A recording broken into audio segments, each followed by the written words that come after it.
আসসালামু আলাইকুম, সবাই কেমন আছে আমার প্রিয় আপু ভাই বোনেরা। আজকে আমি একটা রান্না শুরু করে দিচ্ছি। এই যে ডিম ভাজতে আপনাদেরকে দেখাচ্ছি। ডিমটাকে ভেজে নিব।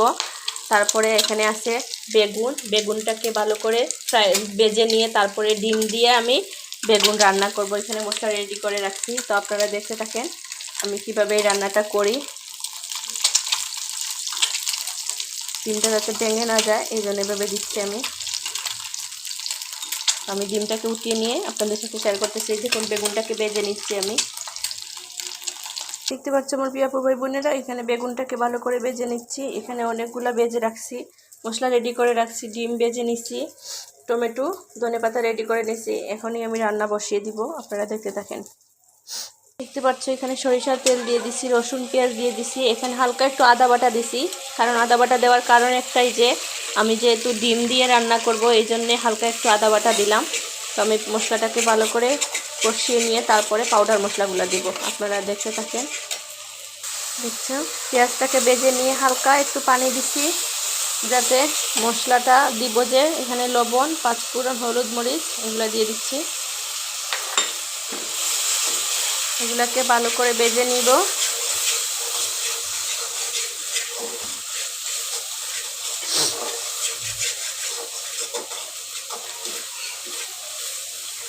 তো এখানে আমি টমেটোটাও দিয়ে দিব, আপনারা দেখতে থাকেন।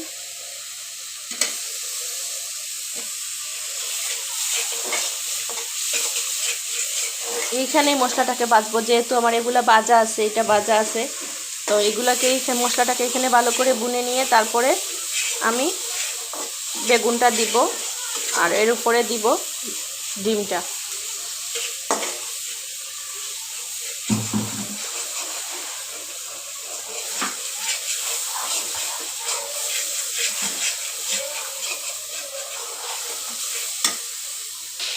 দেখতে পাচ্ছ মশলা কীভাবে গুনা হচ্ছে। এর মধ্যে আমি হালকা একটু এই যে দেখতে পাচ্ছ হালকা একটু চিনি দিয়ে দিব। এই খাবারের চিনিটা দিলে বা যে কোনো খাবারে আপনারা একটু চিনি এড করার চেষ্টা করবেন। চিনি এড করলে আমি দেখছি এটা যে অনেক স্বাদটা বেড়ে যায়, বুঝছেন। সব রান্নার ক্ষেত্রে একটু চিনি এড করলে খাবারের স্বাদটা দ্বিগুণ হয়ে যায়, তো আপনারা একবার ট্রাই করবেন। আমার প্রিয় আপু ভাই বোনেরা, দেখতে পাচ্ছ এখানে এই যে মশলাটাকে ভালো করে কষিয়ে নিচ্ছি। এখন আমি এই বেগুনটা দিয়ে দিচ্ছি। বেগুনটা দিয়ে ভালো করে বেগুনটাকে কষিয়ে নিব, যাতে মশলার সাথে ভালো করে হয়ে যায়। একদম শুকনো শুকনো রাখবো, হালকা একটু জল দিব, এর বেশি জল দিব না। তো এটাকে একটু কষিয়ে নিয়ে তারপরে আপনাদেরকে দেখো। এখানে কেমন একটু জল দিছি, বেশি দেই না। এই পর্যায়ে আমি ডিমটাকে দিয়ে দিচ্ছি, আপনারা দেখতে থাকেন। এইভাবেই থাকবে এটা। তো কার কাছে কেমন লাগলো প্লিজ আমাকে জানাবেন, আর একবার আপনারা এইভাবে রান্না করে ট্রাই করবেন, দেখবেন আপনাদের কাছেও ডিফারেন্ট একটা রেসিপি ভালো লাগতে পারে। আমার প্রিয় আপু ভাই বোনেরা সবাই ভালো থাকবেন, সুস্থ থাকবেন। আর এখানে আমি দিয়ে দিব, দেখতে পাচ্ছেন, ধনেপাতা।